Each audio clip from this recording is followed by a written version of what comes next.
Hello and welcome back to the Radio Gamescast. As always, I'm your host Ryan, and I'm joined today by my lovely cohort of co-hosts. As usual, we've got Alex and Brett.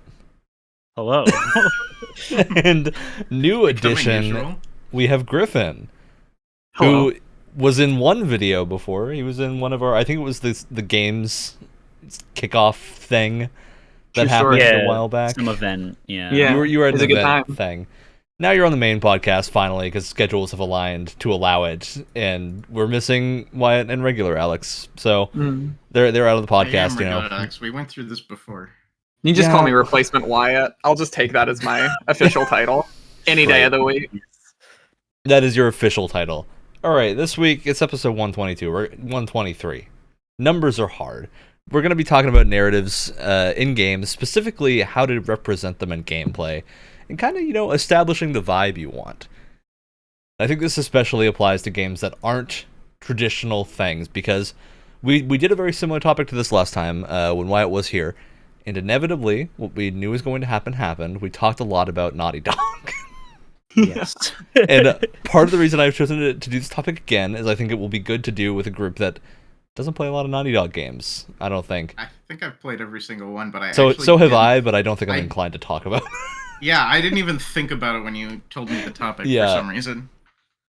That is not a slight on Naughty Dog. They're excellent games. But that's the show. That's what we're going to talk about.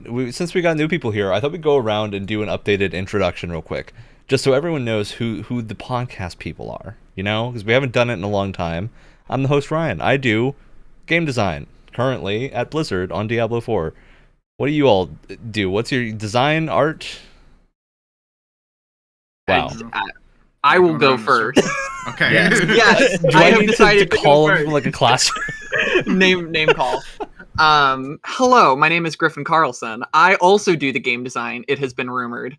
I oftentimes do things within the content design sphere of things, though I really like narrative stuff and often do narrative-leaning content stuff, though I've also done some systems design.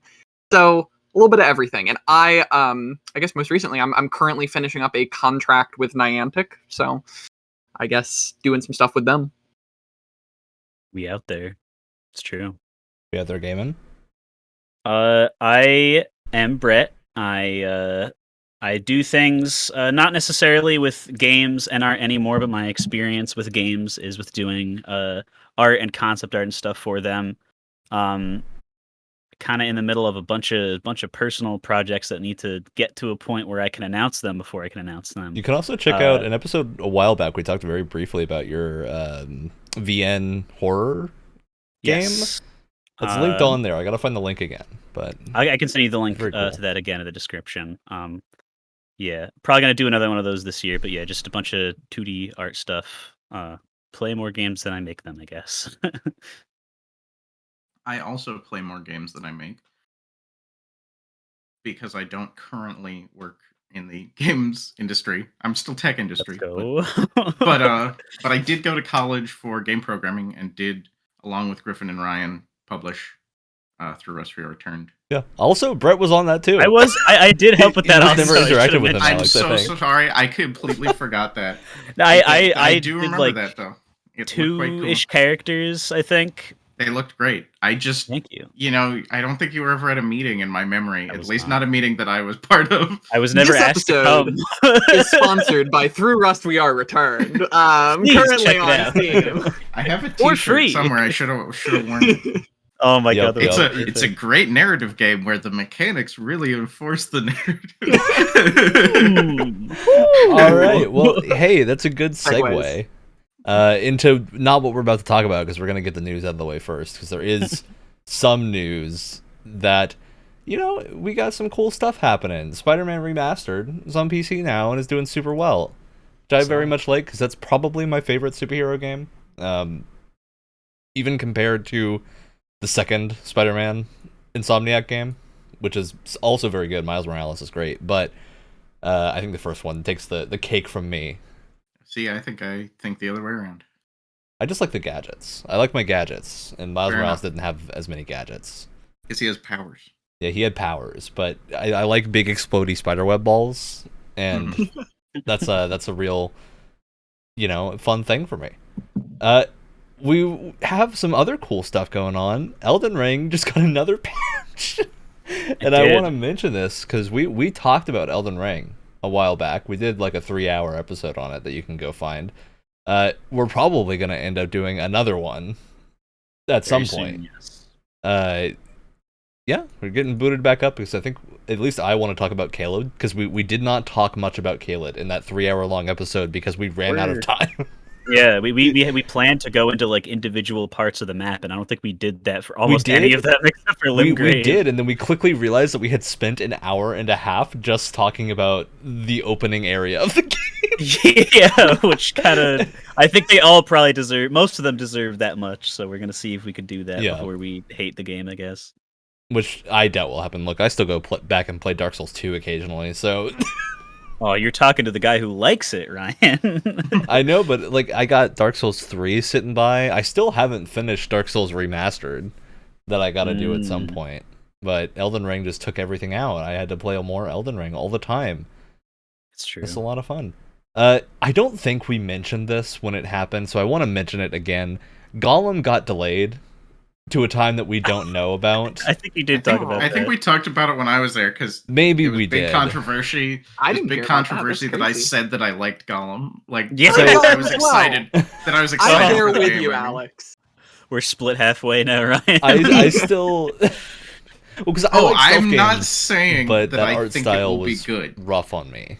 I just Lord like of the Rings concept. thing. The idea of a like stealth game about being Gollum, I just think is awesome. If you could see about 2 feet that way on my camera too, you would probably see my copy of Lord of the Rings sitting there. Yeah, Yeah. also big Lord of the Rings. Place of sucker, honor. so. Yep. Hogwarts Legacy also just got delayed to 2023. We all knew this was going to happen. Because I heard that and didn't even realize it was coming out before then. Yeah, it was supposed to come out, I think, around November. Even in a vacuum of like the game doesn't need the extra time, delaying it probably is the right call because November is so stacked already. Yeah, That- and it's been a while since like the industry has talked about it last. I remember like wondering where it was. I feel like half a year ago, like 6 months ago, we were like, "Hey, this has been a while since we've had a Hogwarts trailer," and then there still hasn't been one in that time. I don't think. There was from one then that Well, came till out we now. like got 3 one that months was like ago, I the think. extended gameplay showcase thing. Oh, that's right. Yeah. I remember when that we came still out. have I think people still have a lot of questions about like what Yeah. the story is going to be about, how. Actually, it looked a lot better than I expected. Is that really still the last thing we've gotten from that? Was that Yeah, extended that's the last gameplay thing. trailer? Dude, That's I think crazy. gonna There be the has been only some like thing. interviews and stuff, but nothing too expansive. Hmm. Yeah, I'm still excited for this game to come out because I think the combat looked interesting, but maybe not go. I was about to say maybe not go up against Forspoken, but I think now it is going up against Forspoken because they both got delayed. So the two Magic games are coming out at the exact same time. Are we gonna do a speaking of, Ryan? Are we gonna talk Yep. about that cool trailer that just came out, or is that not part of the news? Oh, I completely forgot like about it. Thank you for touched on reminding me, Brett, because I think the news here is more the reaction to it. yes. There's I the only new know Twitter the reaction. trailer they showed for Forspoken. Brett, I think your description of this will likely be most funny. Probably. I don't know. I don't know. I know. You, Ryan, are like you thinking about getting it. I have been pretty horribly against it this entire time because it just hasn't been interested in me. I don't know if either of you guys have been interested in Forspoken at all. But I think this trailer that they just released a couple days ago for Twitter is probably the single most like funny thing that a AAA game studio was willing to put out. Like Wow. when I'll have to check it out. I haven't seen it yet. Yeah, I haven't seen it it's yet. it's if you like cringe humor, like literally watching a cringe compilation, like that is what it sounds like it's from. Wow. It's literally like the thing that people pointed out about when it was first being shown off was the kind of crummy dialogue. And like I know even you and Wyatt, Ryan, were like, yeah, that dialogue is really like weird. And I can imagine, playing a game for like even like 10 or 20 hours with someone talking like, wow, is that a freaking dragon? Every time a dragon shows up, it's like, yeah, okay, I want to stop now. But the whole that clearly they have not been like, oh, maybe we should tone that down. They instead turned it up to 12 with the new trailer, who's literally like, I wonder if you'll agree with this, Brett. It almost feels like this is the Japan take on how Western Zoomer humor works. It does kind of feel like it's like Uncanny Valley at this point. Yes, because it's like someone, and that's the thing where you mentioned that more of the news is on the reaction to it. With like, yes, this trailer is bad, and we'll probably get into it a little bit in a sec. But I think what's more interesting to me is that the bashing of it on the internet is. We've reached the next level of internet bashing, right? Where it's no longer just like, I'm going to throw a bunch of bad words out and like make a Wojak about how this thing is stupid, which is like, yeah, it's funny, but you're not really like critiquing something that way, at least most of the time. It's like people who edit trailers for a living respond to it on Twitter and break down piece by piece why it is bad and their response and how it should have been done better. Video content about why an ad is not good.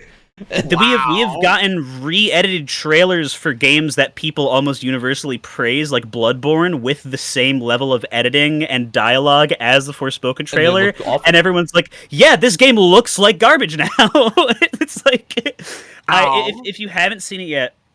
I'm really very recommend excited to watch this. It's literally like I'm trying to remember the exact lines in my head. You can pull it up on Twitter right now and watch it because it is only like 15 seconds long. It's a very short video. All it took was 15 seconds. Like a Forspoken ad, and I'm excited to see live reactions on this podcast. Yeah. All right, hold on. I literally just looked up Forspoken ad, and the first thing that popped up is Forspoken has an ad so bad it's become a meme. That was the top line. It's true. This is what I was worried about when they revealed that this game was an isekai of someone from like New York or something getting ported into. It's like I think I like the main character's design. I like her like initial reaction that they showed the one time to being in Magic World, but you can't do that past 5 minutes. Yes. You get 5 minutes of that, and then we're done. Yeah, that's the thing that's like I haven't been following it a lot, but every time I see it, like if I see it, like gameplay of it, I'm like, oh, that looks interesting. Mm-hmm. And then I like see a cutscene, and I just go, oh, I don't take a step back. Yeah, I don't really have interest in this. This is the weirdest Final Fantasy. Yeah, the way these are not my words. This is something I saw while I was looking at the stuff on Twitter, but it makes a lot of sense in terms of why it's cringy. And it's like there's like a disconnect between like, yes, the people that want to play this game, it's a fantasy game. The people that want to play this game are people who like fantasy things, such as dragons and magic, all that stuff. Your sword and board, magical spelled fantasy stuff, like that. People have been, interested in this kind of like casual gameplay level since like games could be played that let you role play, like with original D&D and stuff, and before that probably in some like horrible primordial tabletop disaster. But like, you kind of just have to assume that. And when you're babyifying these concepts and just making it be like, oh, hey, you guys who like dragons, guess what? You'll never believe what's on the screen right now. You see that? That is a freaking dragon, guys. Am I right? I'm somewhat of a gamer myself. You see, I understand these things. Like, it's literally like just the most pandering. Like, okay, I just watched it. It's yeah. I feel like I was also getting like a big like wallop of like young adult novels from the early 2000s movie adaptations. That's energy the whole game. Of like, yeah, like I was That's like, wow, that sort of like language and whatnot. I just feel like I've not heard in forever. And I was getting flashbacks. Yeah, very immature. Yeah. Legitimately, like muting this trailer and just looking at visuals, not the words on the screen because those have the dialogue, but just the visuals. I also love really that they chose to put the words on the screen. Screen. Like blocking gameplay. Phone-sized thing. Blocking gameplay, yeah. Yep. I truly think this is one of the worst ads I've seen in a long time. Regardless of how good the game is, man, this did not make me want to buy it. Mhm. Yeah, they've So like picked the Freaking worst dragons. lines of dialogue from it. I hope that dialogue stops after like the first hour it almost of the feels game. like it's aimed at like the Fortnite user base, It Oh, does. God. Yeah. which is bizarre. I don't. Yeah. I want to know so badly. This gets into our next in final main news thing was that Fortnite is getting Dragon Ball. You can now have Goku and Master Chief and Darth Vader in the same game while listening to BTS. That's Truly the world that ultimate we video live in. game experience. And I saw this announcement and was like, okay, this has hit the point where I no longer believe that Fortnite is real. I think it's a shared fever dream. And so I decided to install Fortnite. Oh, I'll play with you. Oh my I haven't goodness. installed. I I'll installed admit it, and Wyatt and I gave one round of Fortnite a shot, and I still don't think it's real. We played one round of the no build mode. It was like maybe 15 minutes total. We got pretty close to winning just by existing and not shooting everyone constantly. How it So- goes. You want to know? You want to know a secret about your first round of Fortnite every Yeah. season? They fill it with bots. Oh, I'm sure. But I just don't Oh. understand. I don't get what just happened when I played that game because none of it registered as real. Because we loaded into a lobby while someone played BTS music with an emote on repeat, essentially. And then we were just like staring at the screen while this was going on. And there are so many systems in Fortnite now that a battle royale, like the way I phrased it is, I don't know that if you asked me if a battle royale would be better with these, I probably wouldn't say yes. But if you asked me if you should remove them, I wouldn't say yes to that either. I'd be like, I think they can exist. I think the sort of thing about Fortnite is that like I don't want to say that's all it's got going for it, but like if you removed all that from Fortnite, I would never play it, and I do play it occasionally just for fun, just like haha, Yeah. I'm gonna go kill Darth Vader with some friends. I like- just have never played a game before it's where just- I've no is weird. comment on the game's Surreal. quality. It's Yeah, surreal. it's very surreal. It felt like I was playing an art installation and not a video Oh game. my god. What was Jeez. going on? Like a weird Fortnite is my favorite indie game. personally. postmodernist thing. I don't understand it. Yeah, that was pretty much my reaction to sort of- Fortnite. Pondering this question, and then it got bigger when like playing Fortnite. I was like, oh, they've got all like the DC superheroes and other Warner Brothers characters in the store, and then I'm like, oh, and also LeBron James, like Yep. the character of LeBron James owned Yes. by Warner Brothers, and the same, and then like a week later, the multiverses came out, and it's the same deal. It's just weird living in a world. Like, I'm from Cleveland. Weird living in a world where a real person is also a licensed character. Yeah, it reminded me because we then immediately went to go play around of Multiversus, which LeBron James is also in. Yes. Yeah. And exists as a playable character, and it was really just like fever dream to fever dream. I still don't believe either of those games is real. I was gonna say I've had that same thing with Multiverses. That like when I saw it get launched, I was like, "There's no way this is gonna do good," and then it like exploded, and it seems like it's everywhere now. And I just keep feeling like every time I see something about it, I'm doing like a double take. Like, this is really what I think it is. This is like Game of Thrones characters fighting Bugs Bunny, fighting the Tasmanian Devil, and Batman, the video game. Yeah, it was crazy. I cannot believe that Ultra Instinct Shaggy meme became a video It's a game thing. character. It's Yeah. now real. It's now a real character, and that's insane to me. Yeah, the last thing I wanted to mention is the THQ Nordic showcase that went on, had some fun reveals in it, and Alone in the Dark is getting a reboot, Whoa. which is a franchise from the 90s, a very old school horror franchise, and it's getting a reimagining of the classic series with a bunch of people from behind Amnesia and Soma, which is a cool group of people for this. And apparently the person that did the monster designs worked on Pacific Rim.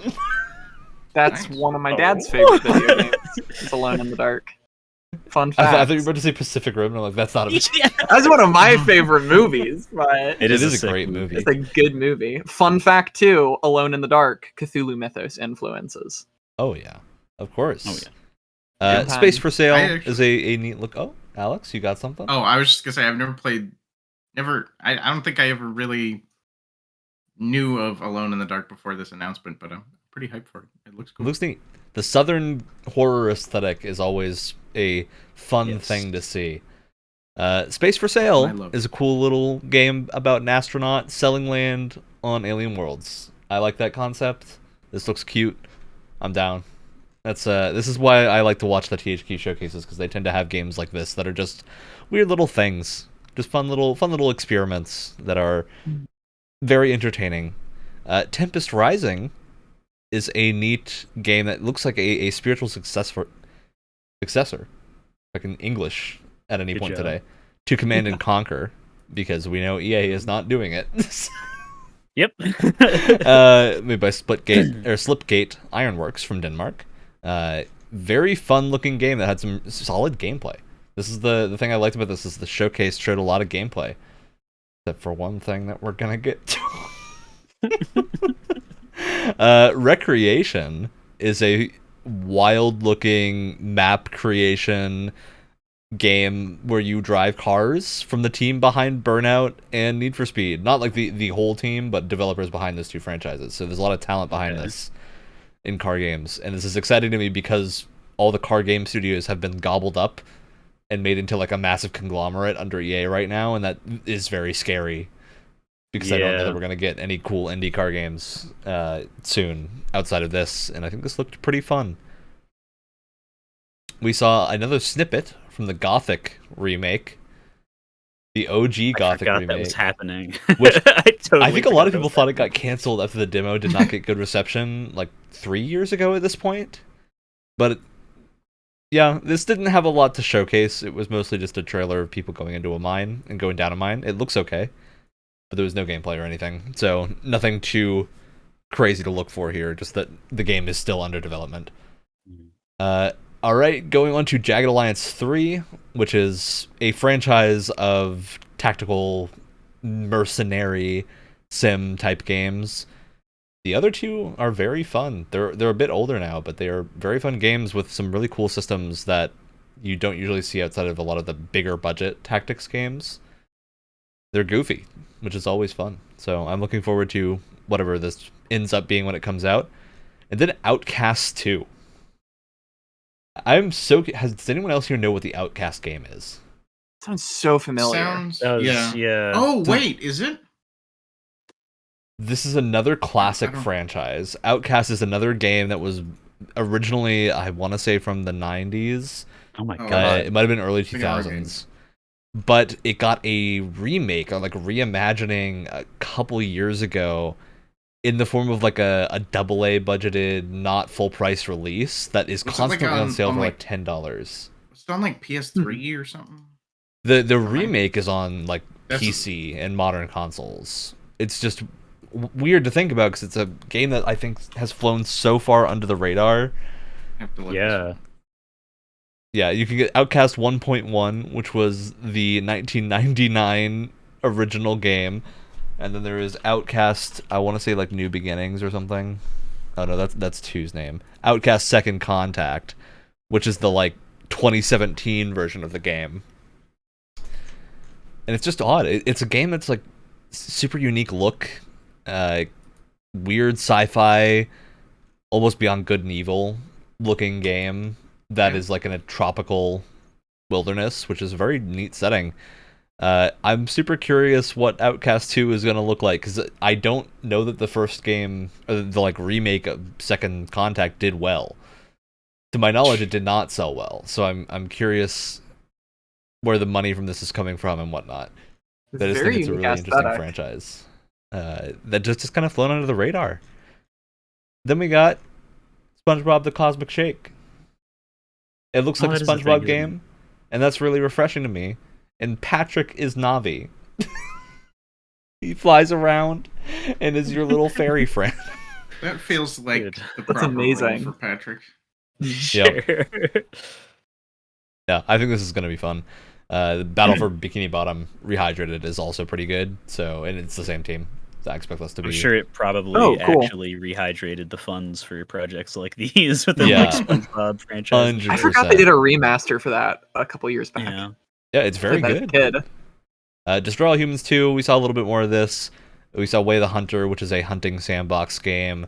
Knights of Honor, in which you control a medieval kingdom and do a bunch of medieval kingdom stuff. Griffin, this is up your alley.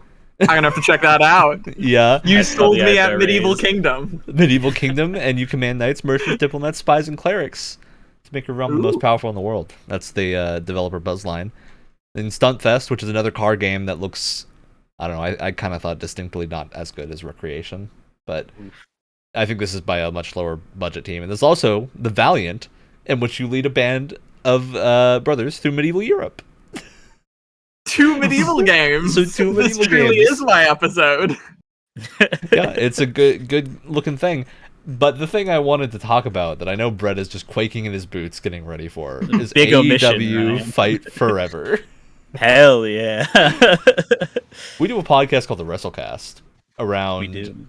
big wrestle show times. We've briefly talked about Fight Forever as like side notes. What is this game? I want to know, Brett. It's like, at least right now, which we don't have. We have some gameplay, but it's not like an extensive It's all full match or snippets. anything. Yeah. It's like, but it's not like 1 second like hard to see what's happening. It's like you could see like a full like interaction of 2 characters going through a couple moves at each other, and it looks. I'd like in terms of wrestling games, it looks like it should. It looks fine. Yep. But we've been told and shown that there's just like a buttload of mini games, like just like I guess baseball in the middle of the football field. I guess you're hitting things with a kendo stick and they go flying and a bunch of fireworks come out in a wrestling game.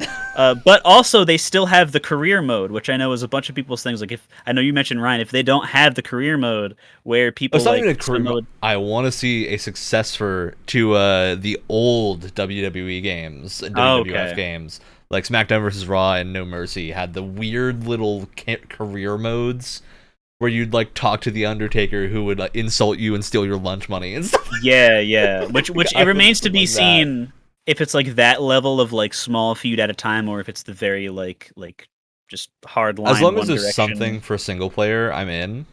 Yeah.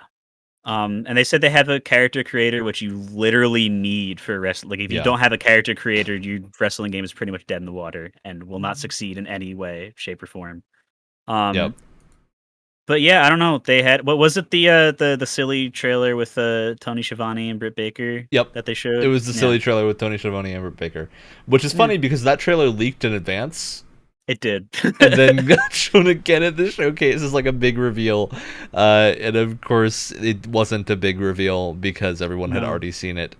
It just is bizarre to me. Okay, when they're hitting the baseball with what looks like a bat with barbed wire on it, it's Oh. not just a baseball. There are arms and legs coming out of it. Like it's just full. It's got to just be like, able to wrestle. What is yeah, just full balls to the walls insanity. Which I think at least half of the wrestling viewing populace of the human race and whatever other sentient beings may be out there understand about wrestling is that no one should care. It is fun and funny and silly and stupid and dumb, and I'm that is super on into purpose. the idea of playing a baseball minigame where the baseball is a dude with arms and legs Totally. sticking out of a baseball costume. It's so You should- insane.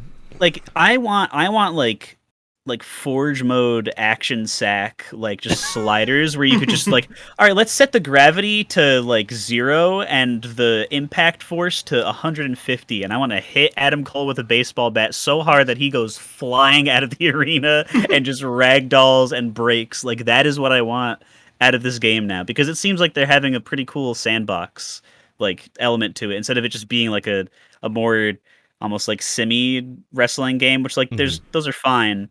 But we talk about Wrestling Empire. I feel like every single time we talk about a wrestling game, and that's like, if you don't start every match with a $500 stick of dynamite going out to blow up the other person, what are you doing? You're playing the game wrong. Like, Yep. Have you ever gotten in like a wrestling game, like something that's tried to capture the mechanics of like a season of like building rivalries between different characters and like playing out that sort of drama? Yeah, the newest 2K wrestling game does have systems to support that. Wrestling Bro Empire game. has been doing that for a long time. Yes. I think that'd be really fun to build like a cast of all of your wrestling characters, and then like all the rivalries and stuff that are happening off screen. That's existed for a while. Season arc. Okay, cool. It's give the, like, it the universe Nemesis mode. system from the Brad. Shadow War games. Yeah. But I do have to judge this trailer, Brett, because in the interest of course. fairness, I have to look at this from the perspective of someone who doesn't know who Britt Baker or Tony Schiavone is.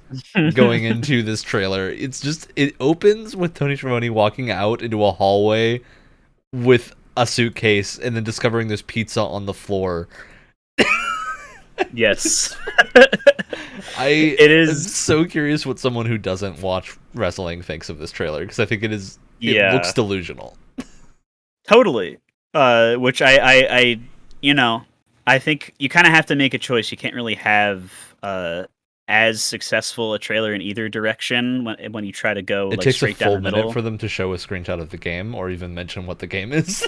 Yeah, but they have that lead in for like they but what I'm saying is they went in the direction of people who watch the show, like being able to capture the fans. Yeah, they want to capture the fans, which as a result, people on the other side of the room may be completely left out. They could have an alternate reality. They could have gone to the other side of the room and tried to introduce all this stuff as a wrestling, and that that could have been fine. Maybe we saved that for another trailer. Yeah. At least they didn't just cut down the middle and try to do like both at once and make it into some kind of weird, like horrible garbage fire that doesn't appeal to either side. But I do also agree with you that I'm sure if like I showed it to just like one of the guys that I work with at work that only plays like Halo or something, he'd probably be like, "What the hell is going on? Why is there pizza on the floor? Who is this old man?" I don't ever watch wrestling, but this trailer looks wild. Yeah, it's a very strange trailer that almost, to me, felt like a YouTube skit. And I don't know if I like that or not. Maybe I do.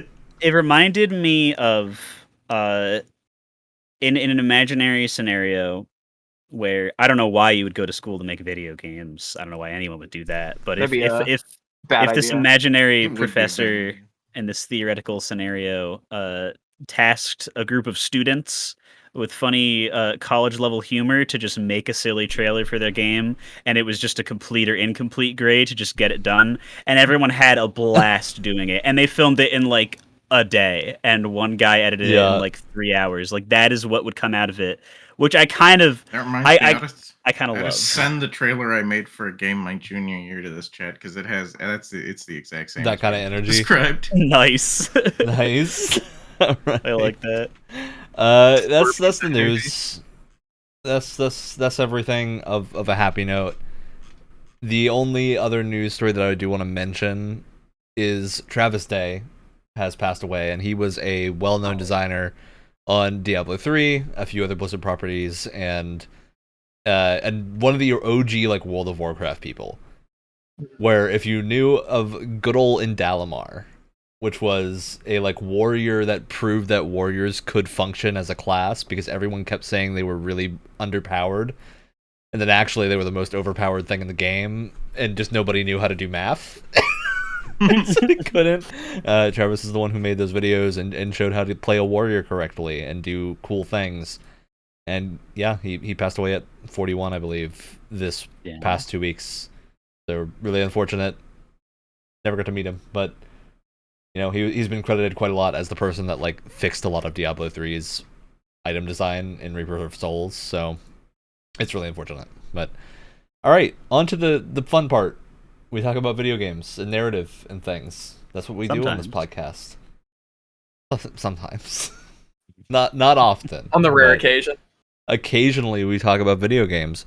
And so we're going to do this as a nice little round table and just go around the room and talk about games that we like that have narrative specifically in a way that entwines with gameplay. I'm not talking, look, I love me some JRPGs, but they tend to not like to put gameplay and narrative in the same, room. They like to kind of like shove one way in the corner. I already talked about the one JRPG I've played recently that did do this was Xenoblade, with having systems that immediately go away a few hours into the game, just so you were tricked into believing that they were real as part of the story, which is very fun. But that's like the only time I've seen a game try to do that. That's really cool. Yep. It's really a neat idea, but that's really the only thing that I've seen a JRPG, at least in modern days, attempt to do. You know, it's not a common thing. You got your normal stuff like social links, but that tends to be as far as we get Pretty in much, terms of like gameplay adjacent systems, not really gameplay itself. Yeah. If that makes sense. Yeah. All right, who wants to kick it off? I can kick it off. Do it. Okay, cool. Ready, Alex. It's You time know, to go. it's odd. The thing that instantly came to my mind is a little bit weird, and I actually feel like I might have mentioned this last time I was on this podcast. So forgive me. People are going to start thinking I'm a big fan of this game. It's all I talk about. Also, I'm stalling for time while I'm trying to remember the name of the game. I should have written this down. Oh, I got it. That is a common thread. Yes. Death Stranding. I felt like did that really well, and some people like Death Stranding a lot. Some people didn't like Death Stranding a lot. I liked it a lot. I'll play Walking Simulator all day. Delivery Man Simulator 2021. Yeah, but I really I liked the way that like I don't know if you guys all played it. I don't know if everybody at home played it. I'll give it a little like the quick. You walk around delivering packages, and as you do so, you connect up these little outposts to what's left of America, or whatever the hell it is. I think it's post-America. The Chiral network or whatever. Yeah, it doesn't really matter, but you're connecting everything. It's like the United Cities of America or something. Yeah. Mm-hmm. So you're connecting everything up, and so like areas you haven't been before, like don't have. So the whole game is like vaguely online. And in a really cool way. This is one of my favorite like shared world systems out there. You can build stuff and it'll show up in other players' maps, and it'll help everybody by, if you build a bridge, that bridge is there for everybody. There's some weird server. It like tries to match you with people that use the same routes you do, if I remember correctly, as to how like they did like a long form talk about how the system works, and it's super interesting. Of it attempts to like match you with people that take the same routes you do, but it will also attempt to match you with people that you've interacted with before, so you'll see the same name running through the whole game, assuming they got that far. It's a really, really clever system. Yeah. And I think there was another layer of the more your stuff gets liked, because you can slam the touchpad on at least the PS5 version. Smash the like button. Smash that touchpad to spam like something, and the more like something had, the more permanent it becomes in other people's worlds. So normally like things will change after a while, like you won't have the same stuff in your world. I don't know if that happens to items that you place, but I know it happens to items that other people place. I don't think it happens to items you place.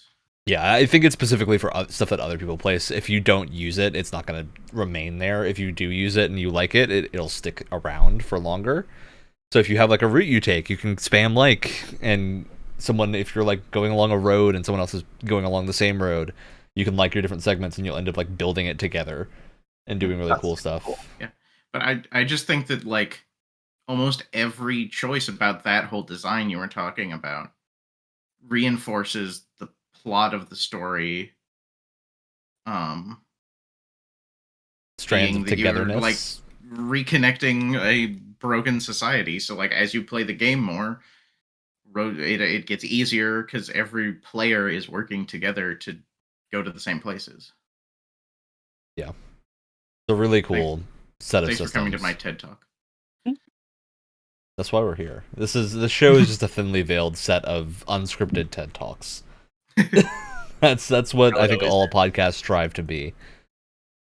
But yeah, I think Death Stranding was actually one of the games that I was going to talk about as well, because I think that system in particular is really, really interesting, as well as the threat of violence being far more important than actually ever doing the violence, because of the idea of like, if you kill someone in that game, you have to go through the process of getting their body to an incinerator fast enough to not cause like an extinction event, essentially, which is I've never killed someone in that game. Exactly, because the fact that exists is enough of a deterrent to make it never an option that you want to take. In fact, I think that I've been so desperate. I think I've only even died myself maybe once. Yeah, I know. I have always run away. I run away as soon as I get in a situation like that. I'm like, nope, I'm out. Or you use the briefcase and knock someone out and then run away. You never stick around. I think is a really good selling point of the the vibes, the Death Stranding Hideo Kojima vibes. That's really cool. I think Kojima himself, just as a rule, is just kind of this topic in a human being. And we probably could just spend the whole entire time talking about him, honestly, because there will be a Kojima episode at some point. Absolutely. when we get enough people who have played enough Kojima games together, that needs to happen.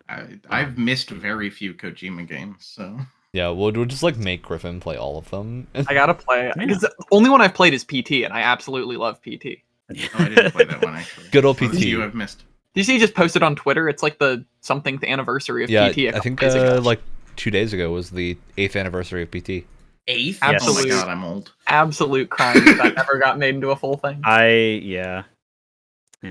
Kojima did the thing where he just posted a picture of the opening loading screen for it, of like the nice like green swamp forest or whatever, and everyone immediately in the comments is like, "Don't give me hope, don't do this."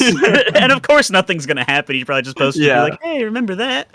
But God, I want something. I want something from that. That's what so I feel bad. like whenever he posts about Metal Gear Solid. I'm like, another one. No, I can't. That's the crazy thing though, too, about PT is it's such a for a demo. It's such a self-contained story. Whenever you put a lot of the pieces together of it, which I think is really cool.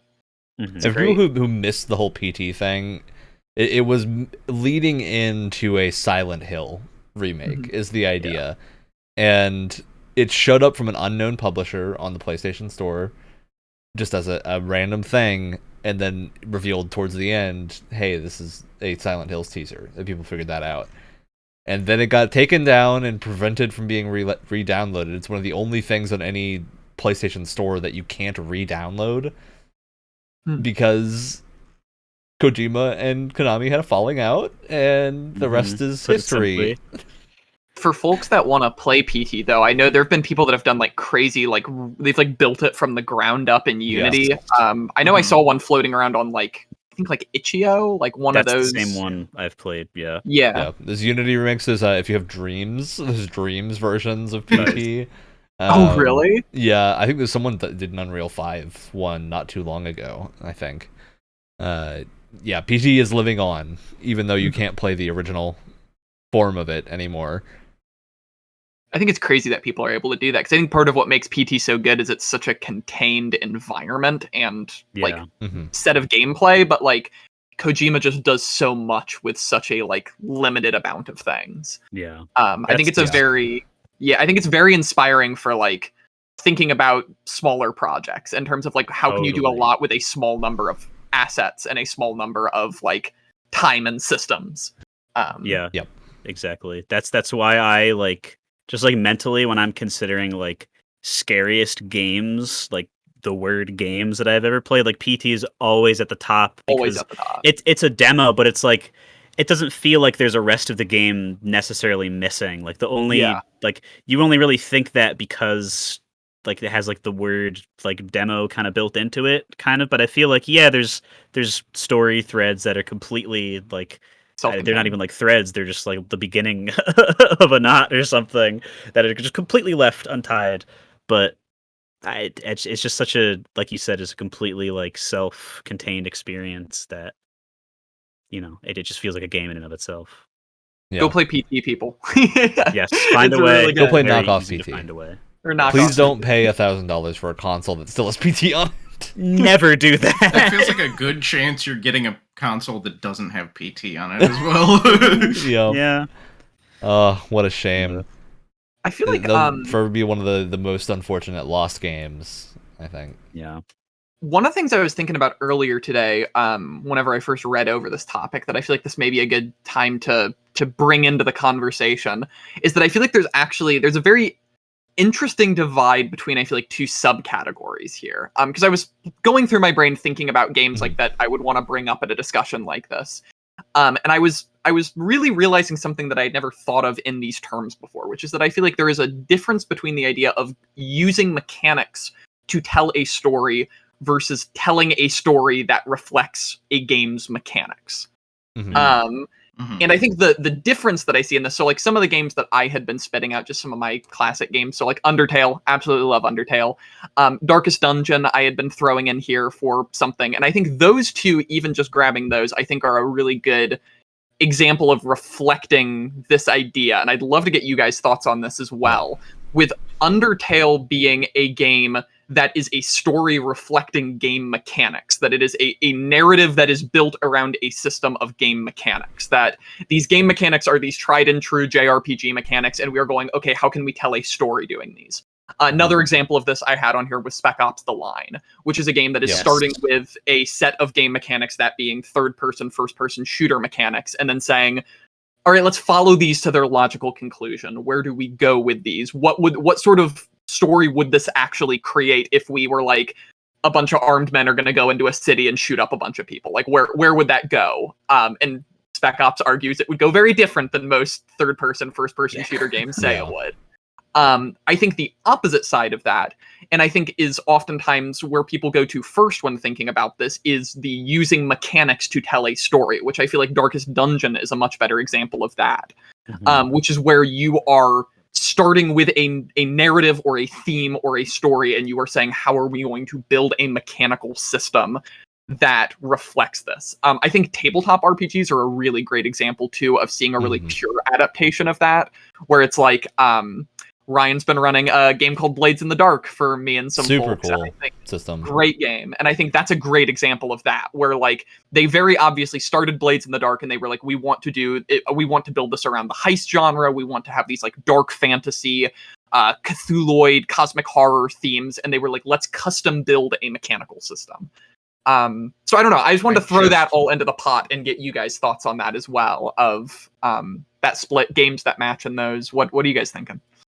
I think I agree with you largely in that. I actually think this reflects what design processes tend to look like at the start of a game's dev cycle, at least on like an indie level, where you can kind of approach from, we have a story to tell, what is the best way to tell that story through a game, or you can approach it of, we have a game that we want to make, what story fits this game. Yeah. And I think those are two really different processes. Like for Through Rust, it was really, really intertwined the whole time. But I've definitely worked on things where it's like, hey, this is all about the mechanics. The story doesn't matter. It's just whatever the mechanics are is the important thing. So I think it largely is like a reflection of what the dev team's process was like. And you can generally feel that. And when you're playing the game, actually, go ahead, Alex. Oh, I was just going to say that I feel like some of my least favorite games, well, maybe not least favorite. Let me rephrase this. I feel like my favorite games are all games that, like, I can't fully enjoy a game that doesn't do that. You know, if a game doesn't think about how mechanics reinforce story, I don't think I'm ever going to like it as much. And I know that some people, it doesn't matter. You know, they'll just play Call of Duty multiplayer and have a good time. And I've done that too, but it has to, I don't know, for me. I wonder if a lot of this is the divide between people that tend to lean towards multiplayer and single player games. Yeah. Because it feels like with multiplayer, you're primarily designing to create a cool multiplayer experience first, and then you, after that, will come up with characters and things that fill in the gap to kind of have, like Apex Legends, good example of, hey, we have the Titanfall IP, we have this cool idea for Battle Royale, let's just mesh the two together and see what comes out of that. And I feel like for that game that worked pretty well, because you then have like a cast of strong characters that are grounded in an existing universe without really needing the development time and like custom story risk and issues that would come from, hey, we're creating a completely new scenario here. At the same time, I think there's times you can really tell when this doesn't quite work as well. I actually think Watch Dogs Legion is a good example of... I was going to talk about that. A game really, really going far to try and tie mechanics to story, and it just not working. Like, it just didn't pan out the way they wanted it to, where you can really tell, like, you're missing so many things from 2 that the game just feels so much worse to play. Despite the fact that I love the system that Watch Dogs Legion has of like Pokemonifying people, basically. Can I be totally honest about Watch Dogs Legion? Yeah. I don't think it went far enough. No, I agree with you. I don't think it went far enough, but I like, think it just took too much out. Yeah. In the same process. Yeah. I totally agree. It's just sort of a weird experience. Yeah, it's like they just got halfway to what the finished product should look like, and it came out. And now I'm really worried that because there was a lot of public reaction to not having a main character feels really weird. I think what the reaction is probably to there is less the lack of a main character and more that they did not execute this random character story well enough to sell that. And this is like when developers are making games and people are giving feedback, this is the thing you have to kind of keep an eye out for, because a lot of the time people will give you feedback that is not exactly helpful. Like if you say something's just bad, you have to like look at that and go like, okay, well if someone says, let's use like, we talked about Naughty Dog, so let's use Naughty Dog as an example. Someone says the gunplay in The Last of Us is bad because you can't aim well. But then the Naughty Dog designers are thinking, well, is this actually a bad thing? Because we don't want you to have to fight. We want fighting to be like a last resort, so maybe not aiming good is part of the game that we don't want to get rid of. So it's kind of like analyzing where that feedback comes from and then figuring out what is things that are actionable and what isn't, and what is like a good idea and what is the thoughts of someone who is not your target audience, and does that matter? Do you want to hit a wider audience? It's just such a large conundrum of dealing with feedback and whatnot to make sure that you have a good product at the end. I think it's a really interesting process. Yeah, I think that process is also, I think that can also be where it's very important to whenever you're working on a game project, really clearly defining those pillars that you're working from. Because I think there's oftentimes, I don't know, I've heard the language used a lot of the fun versus engagement with video games, that like as game developers we're ultimately trying to create engaging experiences.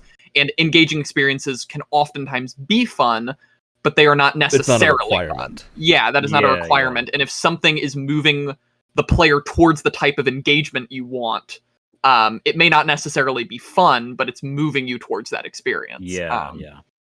I always, in that regard, I always bring up this War of Mine as a great example of the engaging, not fun style of games.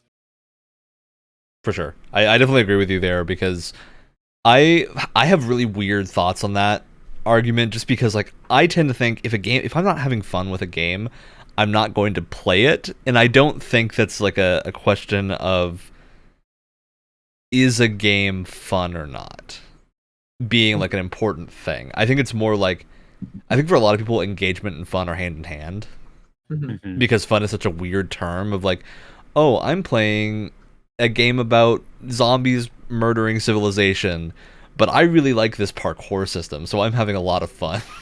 That reaction to games I think gets very weird past a certain point where it's hard to like associative. Like I think at some level your game has to be fun enough to interact with, that there is some feedback for the user. It's like when I'm playing this War of Mine, the menus are really well designed, and so even if you're not having a fun time with the story and the gameplay, you're having a fun time interacting with the actual game itself from like a physical standpoint. I agree. It's an important thing to think about. You guys ever play Frostpunk? Now there's a game that isn't fun but is quite fun. That's most city builders are like that, and I love city builders. It's just the process of problem solving. It's a city builder though there that I don't know if this is a spoiler, but I don't think you can win it. I think that like the outcome of the game is no matter what, you die. A lot of games like that exist. There's stuff like, I think They Are Billions is similar in that your goal is really just survive as long as you can. Then you've also got stuff like Anno and Civ have win states, but plenty of city building stuff does not have a win state. It's just, hey, go as far as you want to or can, and then, see your endpoint, which I think can be pretty fun. So it's just an interesting thing of like, how do you represent a quote-unquote narrative in something like a city builder? In Frostpunk is like a really cool take on that, I think. So I do think that I kind of to like loop around back to the beginning topic of the conversation or whatever, the rhetorical question that's kind of brought up is like, what is, if your game isn't like immediately fun or whatever, what's the thing that, brings people that makes people want to play to the point where it is like fun or whatever, that like weird like blurry definition of like, yeah, there's this world is being destroyed and it's horrible, but god damn, this movement system's good, like that sort of thing. What is it that brings you to that point? Because honestly, it's more of like it's almost like a judge by its cover kind of thing, where it's like, what makes me play the game in the first place? And I think that's where the narrative steps in to do its job. Yep. Because like, yeah, okay, like in a trailer, you can see a movement system and it might look cool, but you're not going to know exactly how to play it. And the thing that might bring you in is like, wow, okay, the setting is handled really interestingly. Like you can withstand an entire 8 to 10 hour time in a completely horrid, clunky, brown, foggy, scary garbage pile wasteland, but the narrative of guilt and depression after a loved one dies is why people like Silent Hill 2 so much, and why that game's like regarded the way it is, and why people not necessarily like put up with, as if it's like, as some people like to say, like the combat is bad on purpose, when in reality it's just fine. You're not supposed to be fighting every single thing. It's a survival horror game. The narrative is what brings you through that and kind of makes you. It would be a problem if I wanted to fight something, right? Yes. And if you make the combat good, it doesn't matter what your story is. I'm gonna want to fight something. Yeah. Mm-hmm.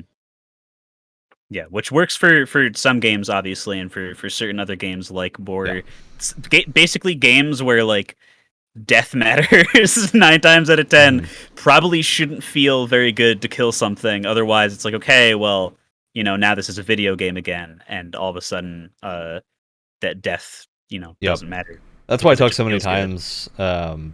Way back when we did the Last of Us Games Club, I mentioned one very specific interaction that happened where you can, in a certain part of the game, enemies will, if you get them low on health and are close to them, they will surrender, drop their gun and put their arms up and be like, please don't. Now, from the standpoint of me, I'm like, okay, I won't, because at that point I'm just like, all right, I feel really bad in this situation. And then they just goofily dive for their gun, grab it, and start shooting again. It's one of the things that really, that is like the one gameplay element of that game that really breaks my immersion into that world. Because it's like, okay, the whole crux of this story is that you kill a lot of people unjustly, but there's never a chance when you're given the option to not do that, so that you would regret it later on. Because like, no matter what, you're going to kill a lot of people unjustly, because it's a video game. No one is going to play Last of Us Part 2 and not kill anyone. That's a ridiculous concept that is only going to be done by a weird speedrunner somewhere. Not someone playing the game for fun or engagement.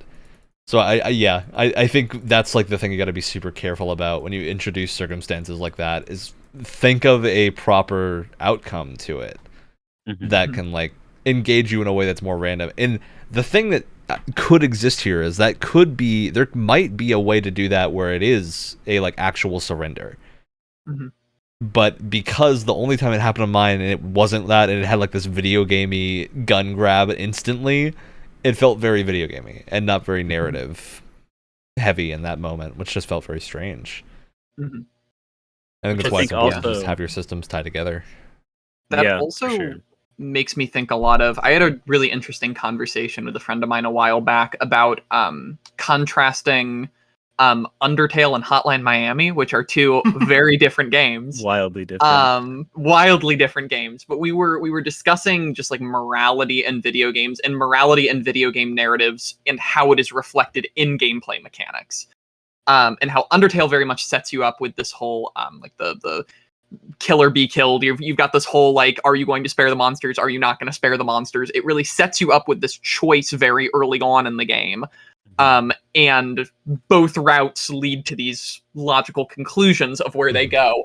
Where Hotline Miami is also a game that very much has a lot of its narrative has some very heavy-handed things to say about violence in video games and people committing violence. Like the tagline in Hotline Miami is, "Do you enjoy hurting people?" And it uses a lot of like very like subtle things in its gameplay, in terms of like music cues and even just mechanics and whatnot to play with how you view the violence that you are committing in that game. And we were talking about it in the context of Last of Us 2, and we were talking about Undertale, we were talking about Hotline Miami, and we were talking about Last of Us 2, and we were saying that what Hotline Miami does that Last of Us 2 doesn't in that situation is that Last of Us 2 tries to pass judgment calls on you as a player because of the violent actions you are making, similarly to Undertale. But unlike Undertale, it does not, as you were saying, you don't have an option. Where Hotline Miami, one of the things that makes that game so genius is that it is able to ask these questions, but it never passes a judgment on you as a player. They are always open-ended questions that you are left to wrestle with after the game. And Griffin, you know what you just stumbled into is the reason that I think the Stanley Parable works so well. Is because everyone who plays that game wants to get every ending. And that makes it, you make a choice to get every ending in that game. You have made the decision to do what you did.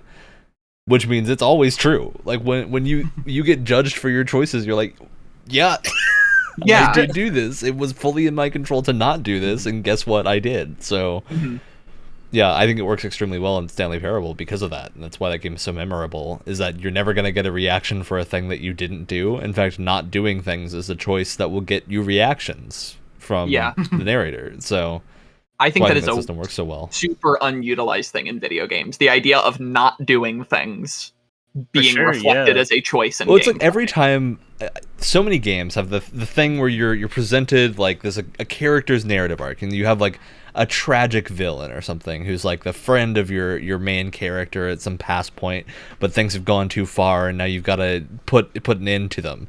And they do the thing where you've got to pull the trigger yourself or something.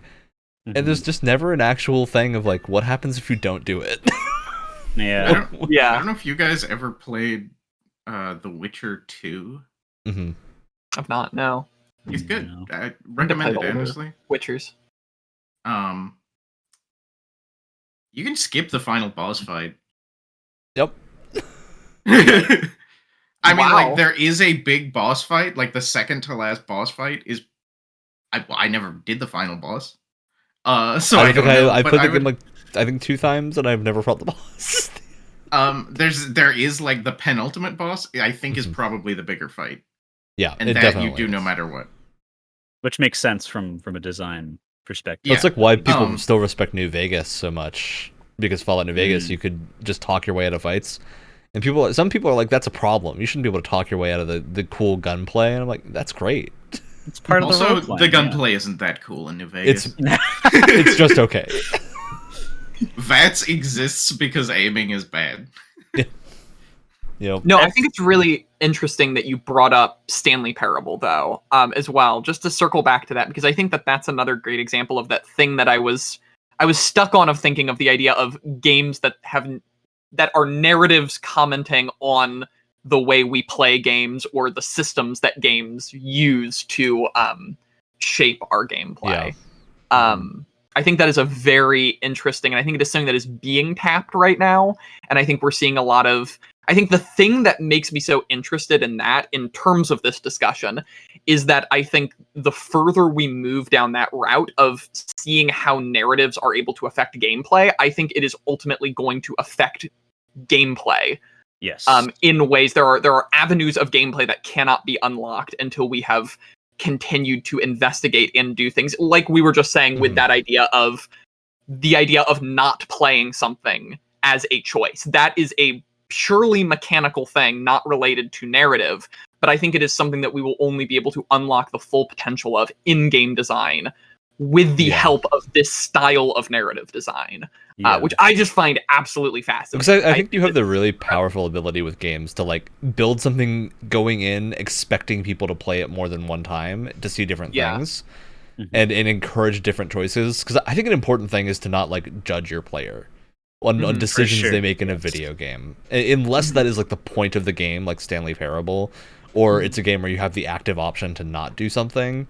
I think it's important not to judge your player, because this is one of the few things that Dishonored is like a contentious thing for me because I love that game. I love both Dishonored games.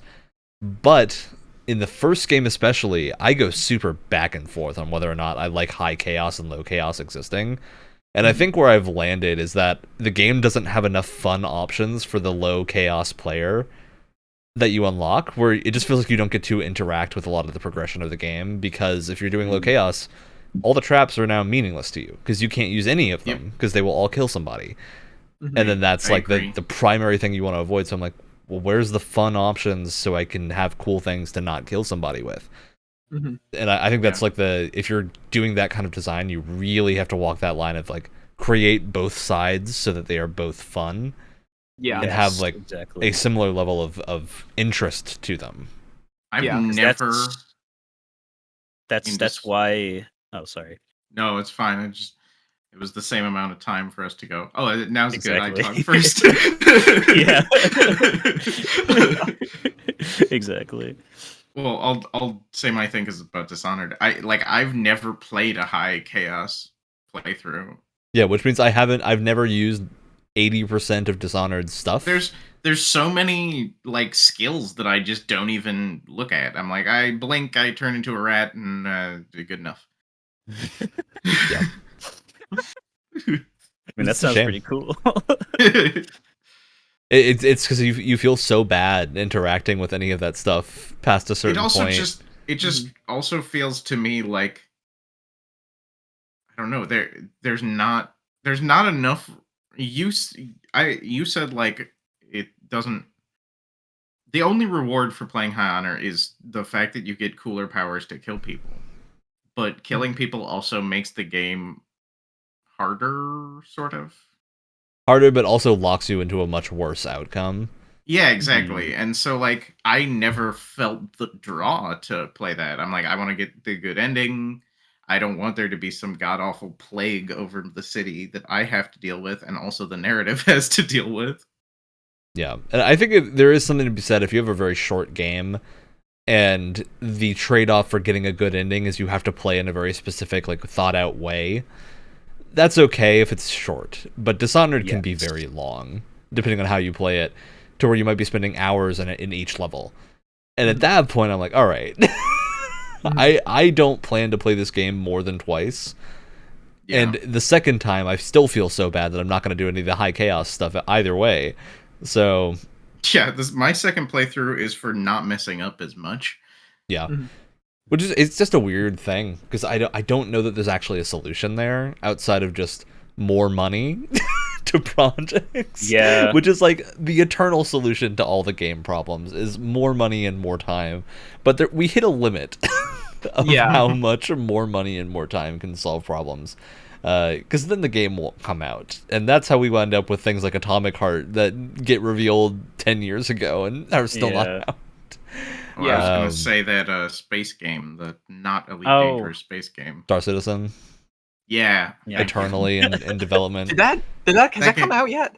No, yes, but no. That's not come out yet. You can play it. I remember when it was like Elite Dangerous, No Man's Sky, and Star Citizen were all going to be the three big competitors. Elite Dangerous and Star Citizen are no longer competing with each other, because Elite Dangerous will be dead by the time Star Citizen arrives. By the time Star Citizen yeah, exactly. God. Elite Dangerous will be on like Elite Dangerous 3 or some crap. Yeah. That's crazy. Wow. That's why, though, that I like... This whole is kind of like part of the big, just like horrible torrent of... bad vibes that just makes me bounce off things that try to be, well, at least come off to me as like melodramatic, like Last of Us 2 does, because it's like you have designers and devs bragging about how, we gave the dogs names so that you feel bad when you have to kill them. I would feel bad if they didn't have names. First of all, I would feel bad if they didn't have names. Second of all, do I have the choice to not kill them? No. Well, why are you making me feel bad then? Yeah. Just like you just don't like present that question if you don't have an answer for that like way to solve that problem or whatever. And I think part of that is because like we were talking about it, with infinite money and time, sure, yeah, you can make a game that has end states for all of these like solving things peacefully or whatever, but like those games are pretty short, and they are also pretty few and far between, at least in like terms of like 3D action space that have like super like crazy narratives and stuff.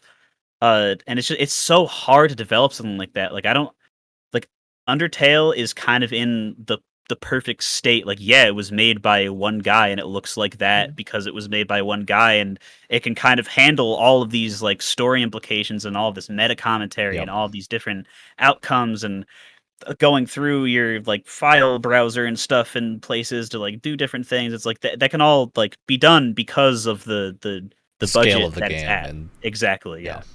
Planned really, really well. And it's why things like Undertale don't come out often.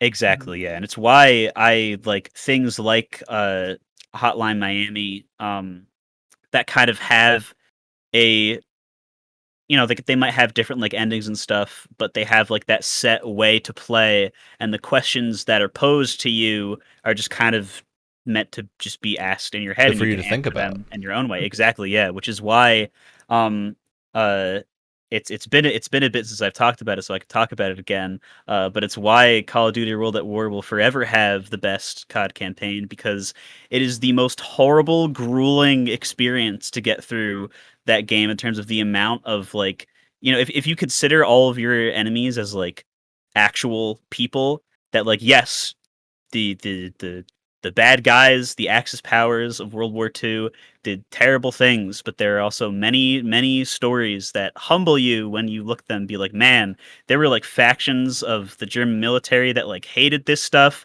and we all kind of lumped them into the same picture, and now I'm just like mowing all of them down with a machine gun, and there's just so many where it's like, it gets me thinking like, man, if it's like flipped and these ones and zeros are shooting at me the same way, what does that all mean? And I think that's kind of the point of when you get to really really difficult games like that, where difficult or just like grueling, like tons of enemies at once type gameplay in games kind of like poses those questions to the player. And it's kind of the same reason why Dark Souls difficulty and FromSoft difficulty is so like, don't touch it, because you're kind of removing the point when you make something like that easier. But it's like, okay, well, if the Japanese soldiers on the islands didn't all jump out of the bushes and scream at you and run in waves and stuff, yeah, it would be less thematically appropriate for a World War II game. Is that maybe like kind of like a heightened reality, almost stereotypical version of it? Yes, on purpose, because you're supposed to be scared of what this type of conflict does to a person. And now you're just because something is represented in a that game does not mean the developers are condoning it, right? Exactly. Like, this is a really important like all thing to art know. Ever. It's why the reaction we talked about GTA 6's the first like voice acted GTA to have a woman protagonist being like a big deal to some people because of what it would mean of like it becoming a woke game. GTA is like one of the most quote unquote woke franchises. Yeah, I love it's constantly tackling these problems, but sometimes people will play them too young and don't understand that, yeah, this is not meant to be a good thing. You're meant to be thinking, oh, my characters are getting deeper and deeper into the deep end to the point of there's going to be a really bad resolution at the end of this. Like, yeah, I think it's such a interesting idea of like how these games have to handle things, and just a lot of the fact of like, I think a lot of media whatnot now is so tuned to short attention spans that you run into issues with getting people to sit still long enough to get through your thing, right? And like fully comprehend the thing that they're doing, to the point where you get like that whole impact of a story, like the book type impact of something, which I think for Naughty Dog at least is where they excel at, because at least they generally have like they know how to make a game gripping enough to keep you there the whole time, to see it through to the end and then get the full picture, which is something that can't be said for a lot of developers. So I think it's a really well handled thing in some cases. Same with like Persona for Japan is handled so well to get you to stick around to the end of a 120 hour game. Yeah.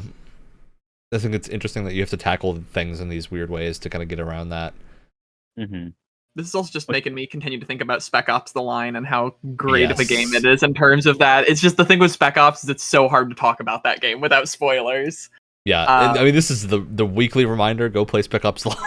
Go play Spec Ops: The Line. I It have is a not fantastic played it. game. Go play Spec Ops: The Line. Especially if you don't know anything about it. Like, I know a bit about it, but yeah, I know that is not what the initial trailers and cover and everything look like. That's the fantastic thing about it. And in terms of that conversation, the point you were bringing up of like not everything in a video game is to be condoned by the developers. Yeah. That is the exact theme that Spec Ops: The Line is playing off of. Is that it is taking that imagery of modern military shooters, and like in all the trailers, there's no sign of what you're going to. Like, I remember going into that game. The marketing looked like they were making third-person Call of Duty.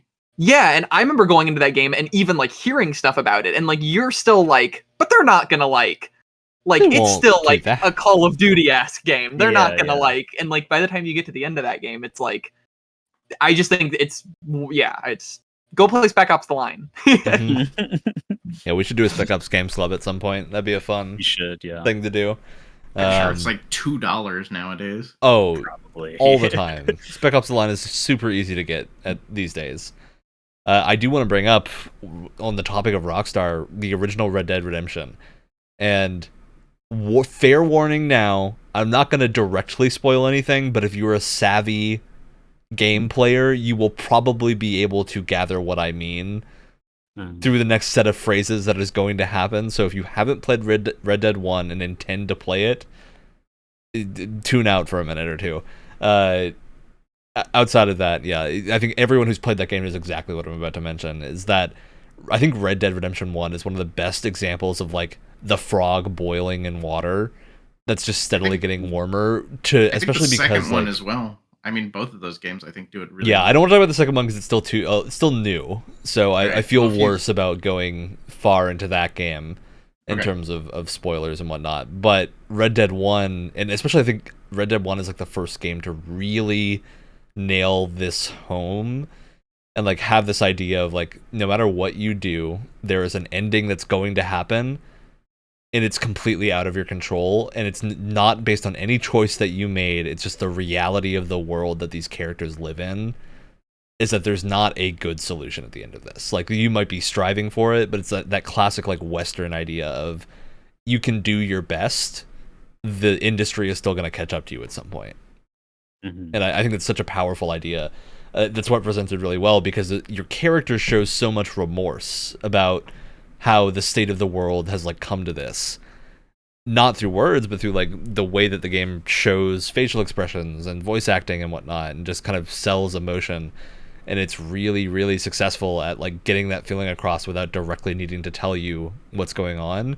And I think for me, that's kind of the line of when you're doing the thing where like the player doesn't have any effect on what's going to happen here.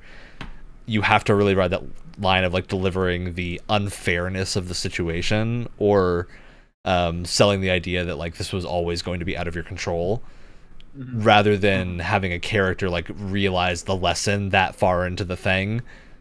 Because that to me was like the big problem with Last of Us Part 2 that I had, is that it felt like I learned the lesson 20 hours before my character that I was playing did.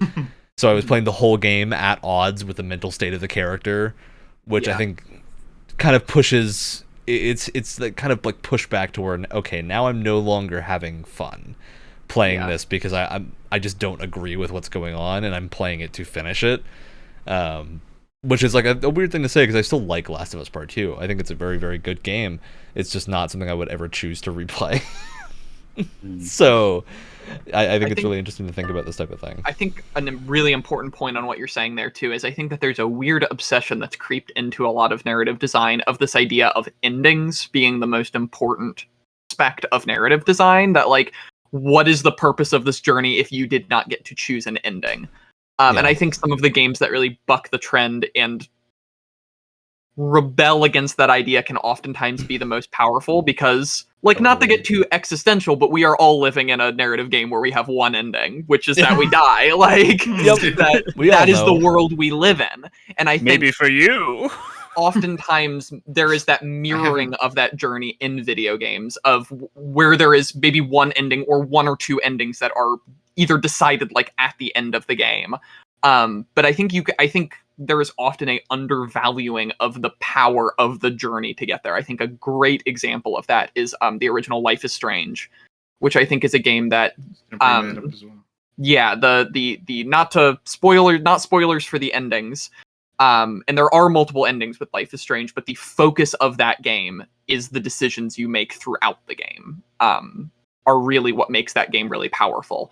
And I think that that's a theme I wish was done more often in narrative design. Definitely, yeah. It's an interesting take, Griffin, because I'm not nearly as negative on Life is Strange as Wyatt is when I don't get why people... Wyatt doesn't like Life is Strange? I love that game. He really doesn't like Life is Strange. But I do have one issue with Life is Strange, and that is the ending dichotomy. And no spoilers here, I'm not going to spoil any of the ending situation, but the big thing that I didn't like about it is that there is like a binary end state of you either have this like reflection of choices where, hey, what the decisions you actually made don't matter past this point for anyone but the character that you were playing, or the other decision, which to me felt almost just like, at that point, you pick that if you're angry at the developers and want to give them the middle finger. And be like, I don't care, I didn't learn my lesson, and I don't want to know. Yeah. And I always go back and forth on whether or not that's a bad thing. Yeah. I think having played True Colors and seeing what Life is Strange can be like without the need to rely on that binary end state, it's a lot more interesting. I feel like Life is Strange 1, now I have only played a bit of 2 and not played True Colors yet, but I feel like the first Life is Strange, more than what I know about some of the later ones, is sort of still in that like Telltale kind of world.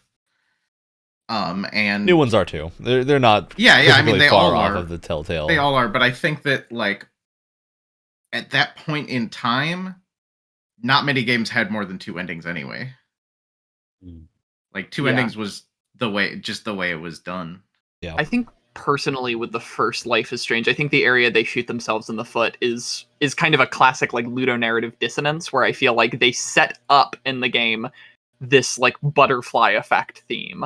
And I think part of what creates that effect you were talking about, Ryan, with the ending is that they very much set up this idea of like making you think, oh, every minuscule thing is going to ripple out to unlimited different things.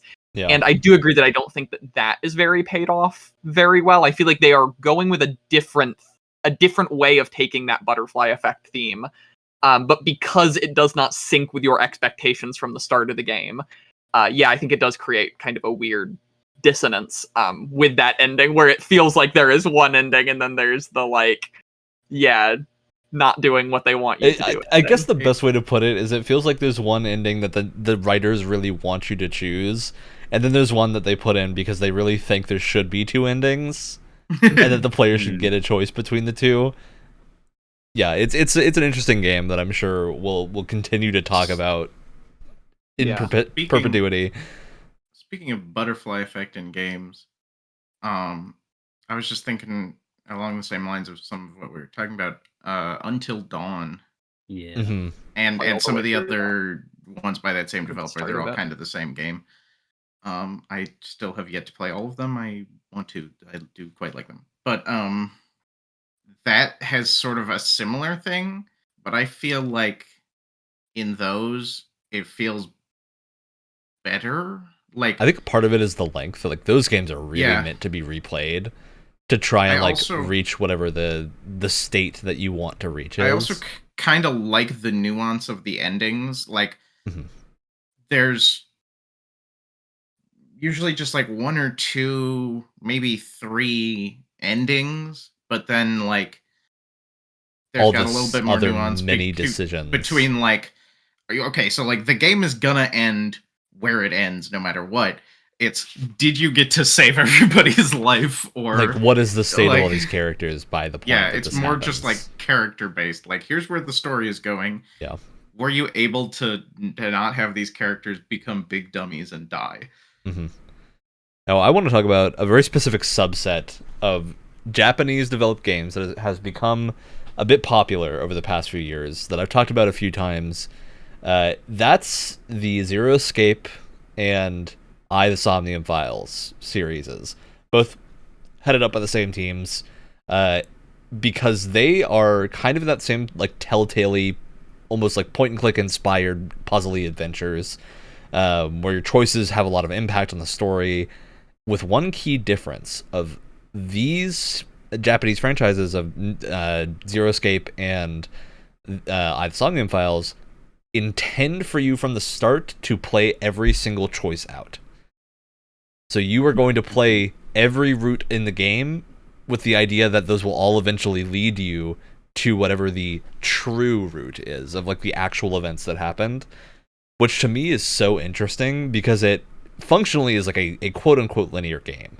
But the order that you find information in, because both of them are very almost like puzzly, detective-y type games, where the availability of information is a huge factor in your understanding of the story.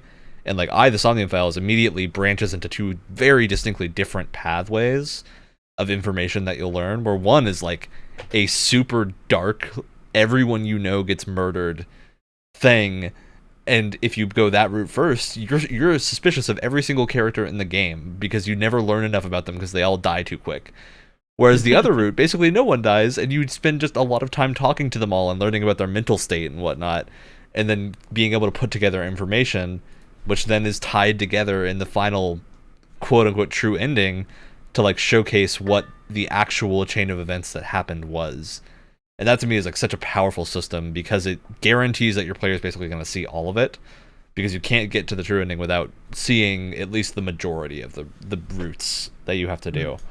And I think it ends up being a really, really powerful storytelling tool because by the time the player gets there, you can kind of control what information they have and get a kind of really interesting outcome. And Griffin, you got to play Somnium Files, which is on Game Pass. Yeah. It is one of the key gameplay concepts of it is you jump into the dreams of people and have to explore their inner condition of their mind to figure out whether or not they did the murder. Whoa. I'm getting a little bit crazy of a cool Persona vibe from that. A little bit, yeah. It's different, obviously different in like a gameplay loop type of way, but it is like it's handled similarly, like aesthetically, and also I think in terms of like the weight of what that can mean in a story and stuff, pretty successfully, I think too. But Ryan, have you played Nier before? Have I played Nier, Brad? I don't know. I feel like I've never talked about playing Nier before. I know, but that reminded me of Nier. Talking about Replicant, by the way, does not have like that separate timeline kind of like you're meant to go back and like switch back or whatever. I've been trying to think of a 3DS JRPG that literally has you can switch between timelines to make sure you get everything that I can't. That is it's like it's a fantasy one with like the guy is like blonde and he has a red suit of armor and it's I can't remember the name. I'll probably remember it too late. But with Nier, that it has the same kind of attitude where it's like, okay, you go through the story once. You are that first playthrough is specifically tailored to make sure that you get just the amount of information you need to be like, okay, that was fine, I guess. And then you're meant to play through it again. And then you go, this wasn't fine at all. I was a horrible person last time. And then the other endings after that end up only being able to make sense with those previous two, like, I guess, like playthrough and a half technically of information, which is like, it's the only way to describe it really is just like the most Japanese thing ever, because I really can't think of a Western developed game that does. And I do think actually like that. That's almost like a reversal of what I was talking about with Last of Us, where you don't have a choice. And Nier, you also don't have a choice, but you also don't have the full amount of information. Yes. Which I think is the key difference, because there you're fighting them and you're like, oh, these are my enemies. These are they're my enemies. There's nothing weird about me mass murdering these things. Until, of course, you find out, oh, this is a lot worse than I thought it was. I'm the problem.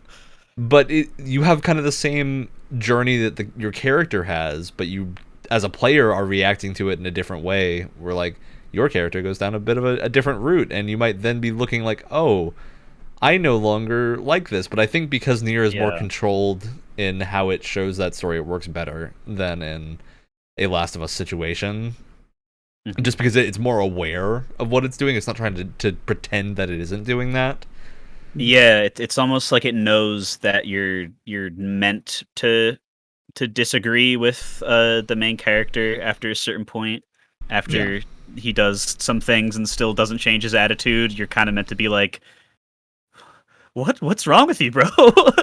But yeah, I think that because we've talked about this before. If I dare put my my core professor hat on for a moment and try to make some synchronicity of separate things we've talked about in other episodes, where we've talked about how kind of the Eastern way of handling sequels and franchises is completely the opposite of how we like to handle franchises in the West, where it's like, okay, well, if if Iron Man's got to end up in the Avengers, Nick Fury's got to show up in one of the movies for a little bit. And that means like it's all part of this one big story, and then like all these characters, well, they show up in this movie, so they need their own setup, and they all have to have this huge timeline of everything being canon. We're very focused on what's being canon and what's not canon, and if the canons get screwed up, then you get a Star Wars scenario where literally no one is happy. Literally no one is happy. And if you're happy about Star Wars, then you're lying to yourself because it's such. It's unless you're just watching The kerfuffle. Mandalorian, then you're. Hey, I guess, like yeah. Star Wars. I'm happy enough. but you know what I mean? Where like there was a part when a moment where Disney bought it and then was declared everything before that wasn't in the movies was not canon anymore. Where it's decanonized, like, why? Like, what's the point of doing that? Where in Japan, it's like Final Fantasy 16 and we don't Final care if this Fantasy, information isn't compatible. Yeah, figure it like, out yourself. Yeah, who cares? They're completely self-contained. Just completely like there might be some like characters showing up, and they might even transcend what you would call an Easter egg. They might even become like a part of the story or whatever. Like in like a bunch of different JRPGs, like something Kingdom from Hearts. the third Kingdom Hearts, something from like the first installment that isn't connected at all to the 8th installment will show up in the 8th installment and be like, wait, is that the same guy as there? No, it's not. Doesn't You're matter. thinking Stop too thinking so hard. It doesn't matter. That's not the point. And I think you can kind of you can see the conspiracy theory billboard strings connecting that same sort of idea to how a lot of Japanese developed games have that kind of toying with the timeline while meaning for you specifically to see every single outcome, as if it's like, yeah, well, when you watch the Gundam franchise, after a certain point, continuity doesn't matter. There's like 3 different original timelines or whatever. Like if you think about it, it's confusing, so who cares? Just watch the thing, get the morals, watch the Cool robots Robot blow Show. up. Exactly. I don't know how well known of a thing this is, but do you guys know why that is? Why that obsession is more in the West than it is? Like where the concept of canon comes from? I actually don't. I would like I'm to very know curious. The Bible? if you do. The place that comes from, it comes from Christianity. It's biblical canon is That where makes the sense. idea comes from. And it's part of our Western still grappling with the ideas of Christendom and like applying the idea of, as far as I know, the first non-biblical thing to become obsessed with the idea of building a canon was Sherlock Holmes, weirdly enough, that there was in the Victorian era a lot of debate about Sherlock Holmes canon and certain things being canonical and non-canonical from there. But yeah, it is this Now that bizarre Sherlock thing Holmes we did. is, like part of the public domain. Yeah, it's bizarre though that like we took like a method of understanding biblical scholarship and have now rigidly applied it to like Yeah. Marvel Star every Wars. single media. Where it's like, That yeah, is- meanwhile, like developers in Japan are just like, I don't know what's wrong with y'all. which is hilarious because I don't want to go down too much of a rabbit hole with this, but I've been going down a lot of rabbit holes of like we'll call them the cooler parts of the Bible or whatever, because I'm like just genuinely looking at it from like a There's a big lot of demon them. man fight big angel man perspective. Hell It's yeah. just so sick. I don't know where these people got all these horrible like offensive ideas out of a book that's like that, and they're all wrong, but I just think the stories themselves are cool. But like if you ask like your grandma or something, if this theoretical grandma is Christian or Catholic or whatever, what they think about like what how would you define the devil or whatever? Most of it is from Paradise Lost, which is not in the Bible and not canon at all in biblical canon, which is hilarious because that is the thing where canon came from, and now it's been so mushed with all the fan fiction, because that's what it is, that canon cannot be parsed. And that is a completely weird tangent that I was not expecting to go on today, but that was so interesting because I didn't know that's where it originated from. That's crazy. Wow. It's a whole weird, like, canonist, if you ever hear that, is a term in church stuff. Okay. Which is a person that defines church law, is literally what a canonist is, a church lawyer. Damn, I was really hoping it was like a bishop who had a canon. Yeah. If it was Bloodborne, that's Bloodborne, then boss. Yeah. Oh, I was RPG, gonna say, I think that's a thing in Warhammer. So also Warhammer, yeah. Yeah, Oh, that yeah. feels very Warhammer, the canonist. That's sick. Oh man. yeah, but in Warhammer, all the churches, warriors are nuns, so it would be like canoness, which I think might actually be a unit in Warhammer. Probably, I believe that. They are in Fantasy Battle, canoness. There you go. I mean, Good times. Yeah, it's a rad name, you know. This reminds me, I've been playing Warhammer Inquisitor Martyr, which is a metal name. Oh, Love yeah. Hell yeah. the name of that being so that's crazy. The Diablo-esque one, right? Yep. It's like a asymmetrical. I have it. Was that good? I feel like I saw it got mixed when it first came out. It I wasn't. have it on- It had a lot of performance issues when it came out, to my understanding. I picked had it up very on recently. PS4, and it like barely ran on the PS4. Jeez.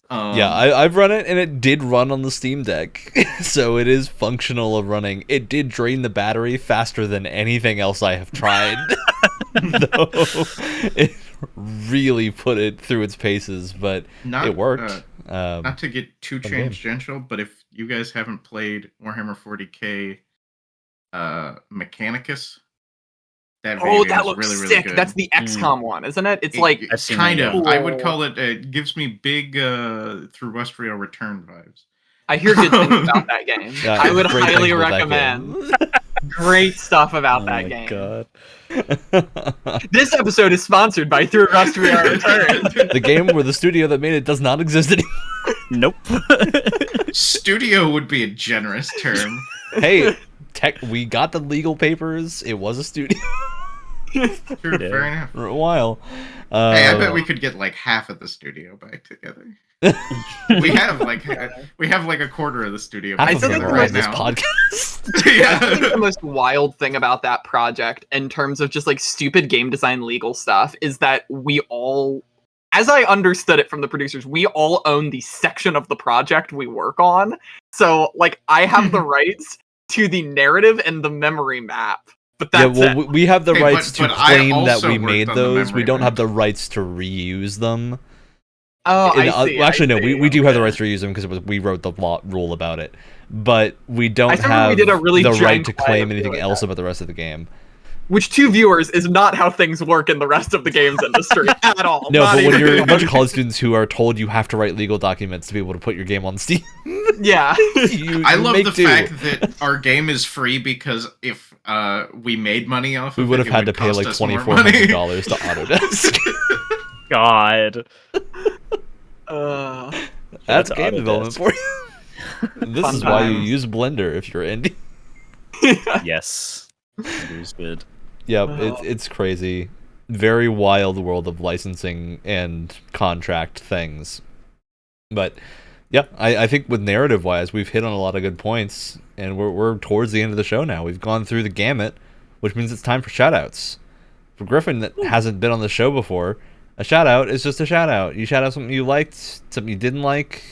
We try to keep it the things we like, but sometimes we dislike something so heavily it has to take place in Even the shout out. anti-shadow. Yeah. It does happen From the- occasionally. What, it's like from the discussion or No, just from anything, generally, just or- something from the week, From you know. life. I'm gonna shout out Cult of the Lamb because I was gonna talk about it during this, but I think we covered everything that I would have said with other games. Just know Cult of the Lamb does a lot of what we talked about this episode very well, and is an extremely good indie game. Very fun, especially when you get to sacrifice your little cute animals because they keep telling you to feed other animals poop. Interesting. Does happen. They give you too good of a story. reason. You just got to do it. Yeah. Yep. I got a shout out. I do for people interested in like tabletop RPG stuff and looking for a really good example of trying to take a literary property and build a mechanical system that encompasses a like literary property. I highly recommend a lot of stuff done by a company called Free League.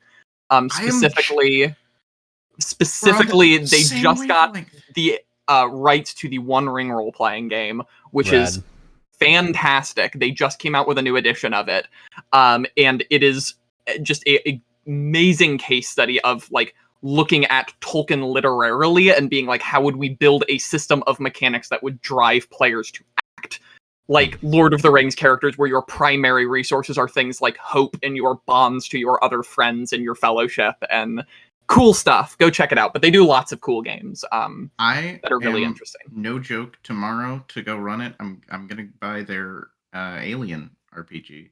I've heard awesome stuff about that game. Yeah, that's another great example of that. Excited. I've heard that is very good at encapsulating the feel of like an alien film via its mechanics. Which is a weirdly, like, it's one of those things I feel like that is like a role-playing games would do that, but I feel like it's a newer trend than you'd think. That there are actually role-playing game companies really trying to build mechanical systems to encapsulate the feeling of a certain vibe type of story. Yeah, well, I mean, like, they had to iron out Dungeons and Dragons and whatnot first and be like, oh, actually, we don't need a lot of math, and actually, Dungeons and Dragons, though, not to rabbit trail too much, but I feel like it's a great example too of that other thing of it is a mechanical system that I feel like a whole world of narratives have appeared from this set of game rules. Oh, D&D's for a sure. whole rabbit trail of. I mean, also how just much I grew up reading inspired by books D&D. about a D&D character. Yeah, I think it is insane how we have spawned like a whole genre of fantasy literature from a set of game mechanics. Yep. Absolutely fascinating. You're talking stuff. to the owner of like the first 19 Drizzt books. Oh yeah, I have signed Drizzt books on my shelf over there. Oh, nice. Oh man, by Mr. Greenwood himself. I don't think his name was Greenwood. No, Drizzt is not Greenwood. It's not. Ed Greenwood. Oh, Ed Greenwood's creator of the Realms is Forgotten Realms for its setting. I have him on my shelf over there. I'll go check after the It's Ari Oh, who's the Salvatore. writer? Yeah. Ari Salvatore. Ari Ari Salvatore, yeah. And his son, because it was the one that his son also wrote. What is it? It Fun doesn't matter, tangent. Never mind. It's your shout out now, Alex. All right. Well, I was gonna talk about the Alien RPG. I'm feeling into Alien again recently.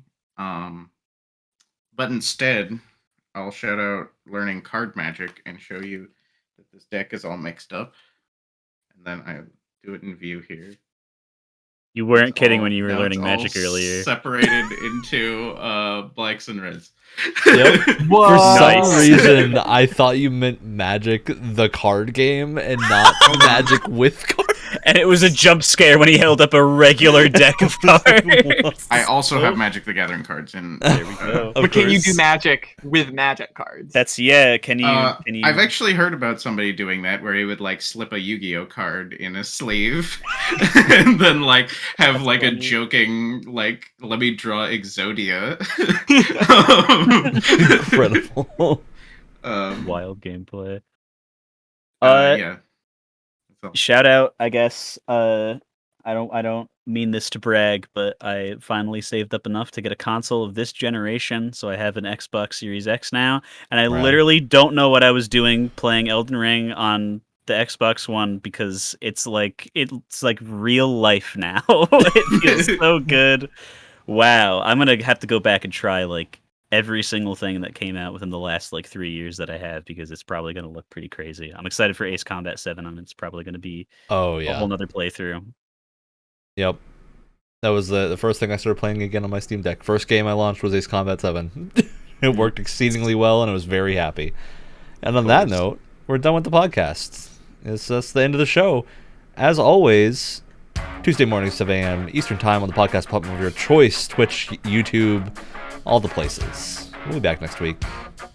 Likely with a different group of people, because now we are constantly in flux.